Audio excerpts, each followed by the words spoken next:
নমস্কার, আমি পার্থজিৎ। আপনারা দেখছেন আওয়াজ বেঙ্গল। কাল রাতে পাকিস্তানের প্রত্যাঘাত, করাচি বন্দর এখনো পর্যন্ত লড়াই চলছে।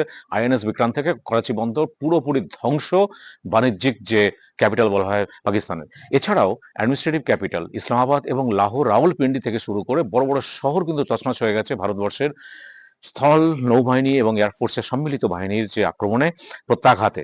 এবং দুটো জে-17 বিমানকে ভূপাতিত করা হয়েছে এবং অবশ্যই F-16, যদিও আমেরিকা বারণ করেছিল F-16 বিমান যাতে ইউজ না করে, কিন্তু পাকিস্তান করেছিল। একজন পাইলটকে হেফাজতে নেওয়া হয়েছে।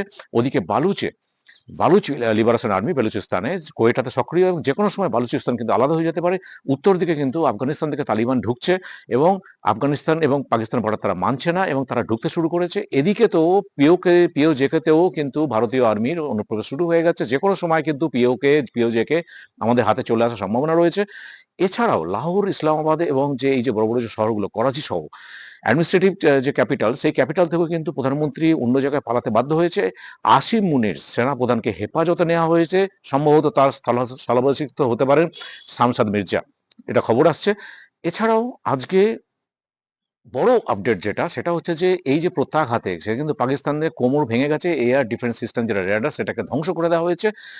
ভারতবর্ষ আজকে অপারেশন সিন্দুর 2 তে বড় সাফল্য সন্ত্রাসবাদের এগেনস্টে। এবং ইউএস কিন্তু রাত্রিবেলা বিদেশ সচিব মার্কো রুবিও কিন্তু আমাদের বিদেশমন্ত্রী জয়শঙ্করের সঙ্গে কথা বলেছেন এবং বলেছেন যে ভারতের যে সন্ত্রাসবাদের বিরোধিতা করে যে মুভমেন্ট করছে তার সঙ্গে তারা রয়েছেন এবং আক্রমণ চলছে। আইএনএস বিক্রান্ত থেকে করাচি কিন্তু 90% ধ্বংস রাত্রিবেলা হয়ে গিয়েছিল, আর 10% বাকি আছে। যেকোনো সময় কিন্তু করাচির পতন আসন্ন এবং পাকিস্তানের বহু অঞ্চলের পতন আসন্ন। ভালো থাকুন। জয় হিন্দ, জয় ভারত।